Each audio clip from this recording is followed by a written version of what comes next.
Assalamualaikum warahmatullahi wabarakatuh.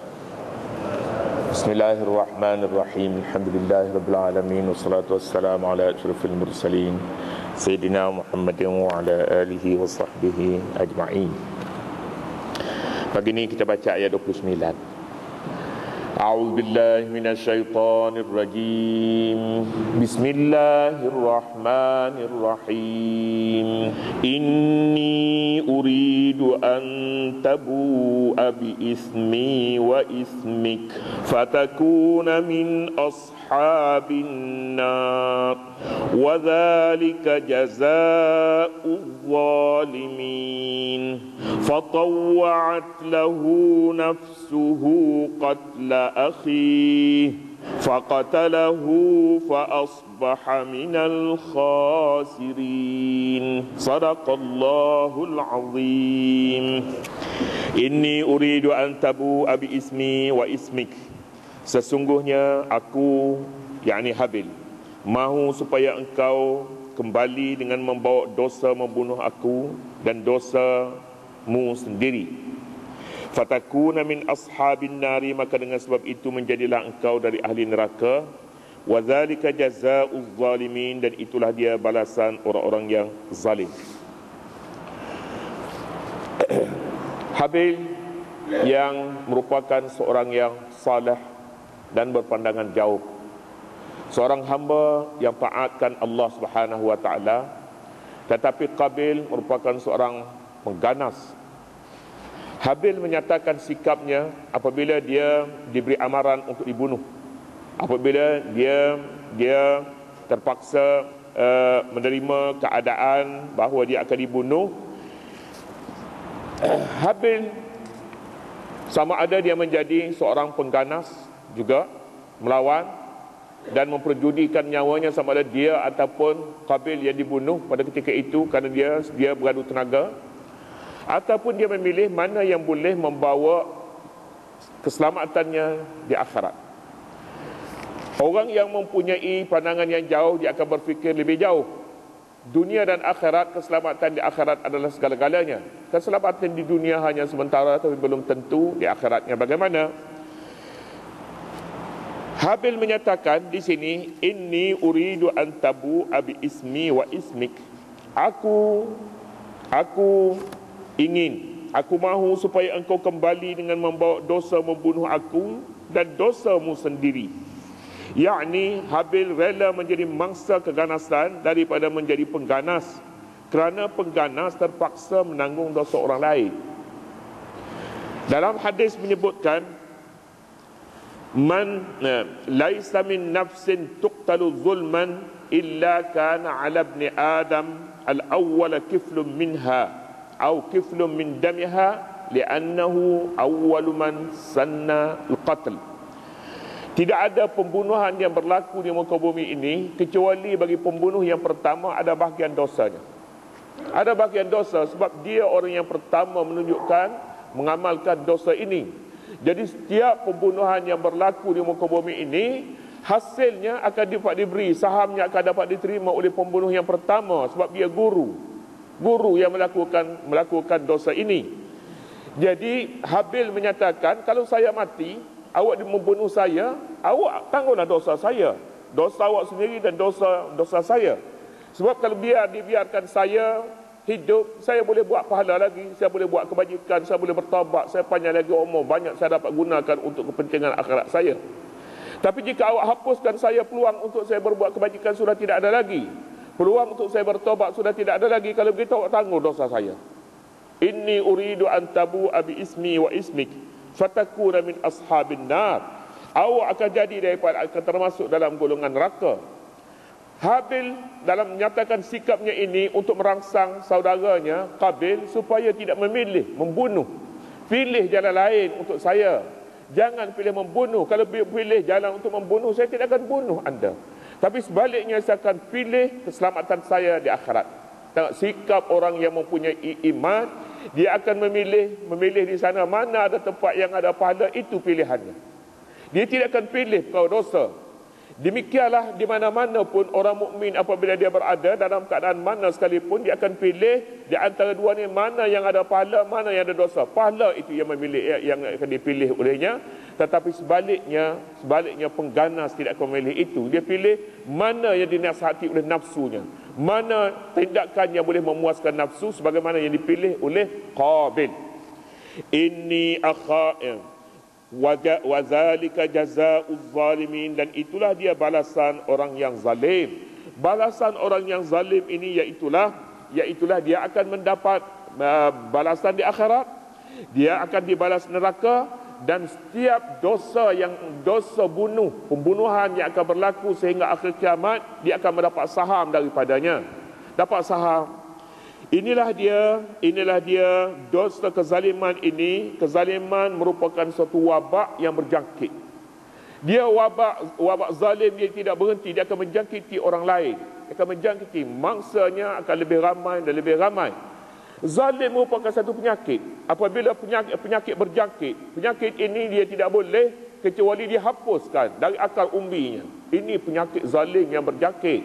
Jadi oleh kerana itu Qabil di sini rupa-rupanya mengidap satu penyakit namanya penyakit zalim. Oleh kerana itu penyakit itu berjangkit kepada orang lain, dan ini yang sangat ditakuti oleh Habil dalam ayat ini.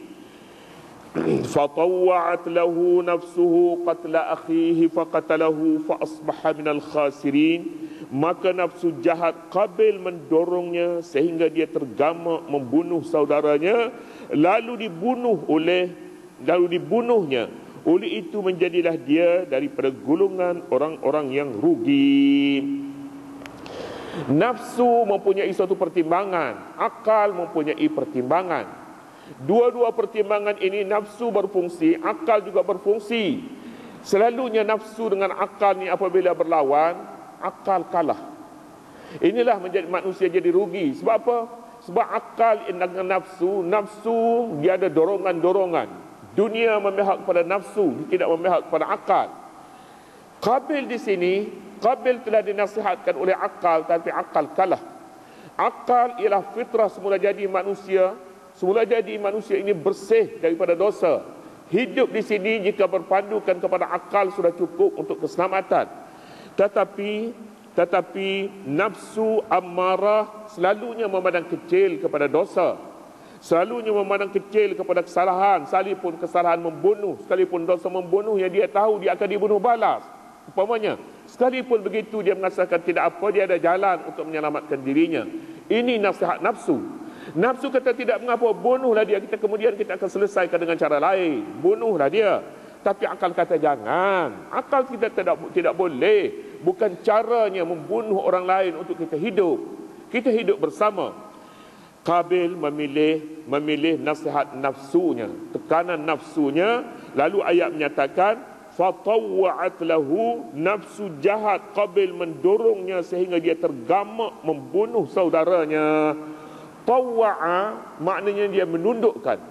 Nafsu menundukkan kehendak Qabil. Nafsu kata bunuh, Qabil kata Qabil tunduk. Akal kata jangan, tetapi Qabil tak tunduk kepada kehendak akalnya. Jadi ini maksudnya tawwa'a. Tawwa'a ini merasa selesa. Tawwa'a ini amal ibadat. Kalau amal ibadat dia panggil salat tatawwu', maknanya salat sunat. Salat sunat ni salat yang kita lakukannya kita rasa selesa. Kita melakukan salat sunat selepas salat rawatib atau salat apa-apakah, kita rasa selesa selepas daripada itu. Jadi kalau begitu Qabil tidak akan membunuh Habil kalau dia tidak rasa selesa. Sekarang dia selesa, siapa yang memberi keselesaan kepadanya? Nafsu jahatnya itu. Dia panggil nafsu amarahnya itu yang memberi selesa kepadanya. Memang pun seorang yang melakukan dosa, dia tidak akan melakukan dosa kalau rasa tak sedap. Dia rasa sedap melakukan dosa tu, puas, nafsunya rasanya cukup, dia hebat pada ketika itu kerana dia dapat mengalahkan lawan. Sekalipun itu tuntut nafsu, bukan tuntutan akal. Fatawwa'at lahu nafsuhu qatla akhihi.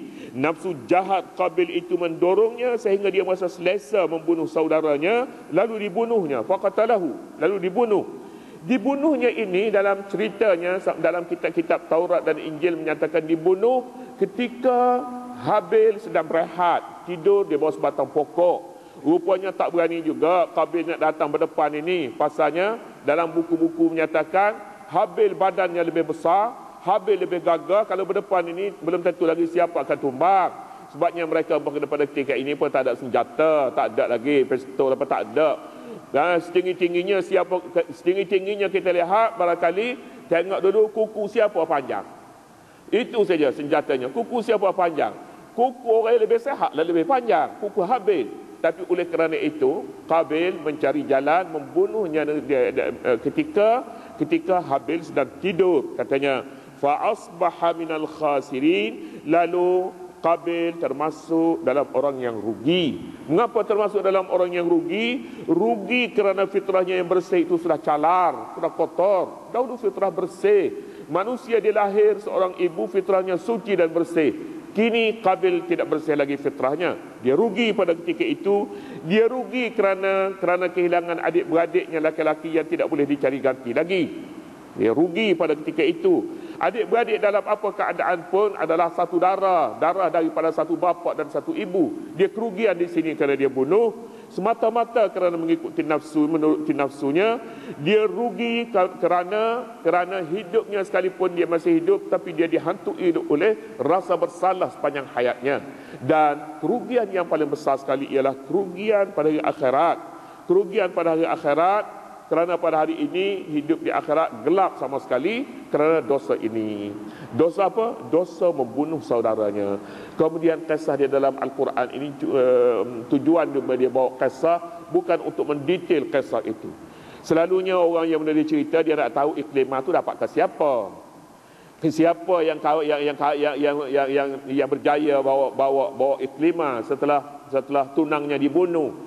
Islam tidak nak pergi kat situ. Islam nak perginya nak tahu, nak tunjuk watak orang yang baik dan watak orang jahat. Cukuplah setakat itu. Jadi kalau watak Habil ini sebagai contoh, jauhilah Qabil ini untuk dicontohi kerana ini orang yang menurut nafsu bukan menurut pertimbangan akal. Seterusnya fa ba'asallahu ghuraban yabhasu fil ard wallahu subhanahu wa ta'ala a'lam.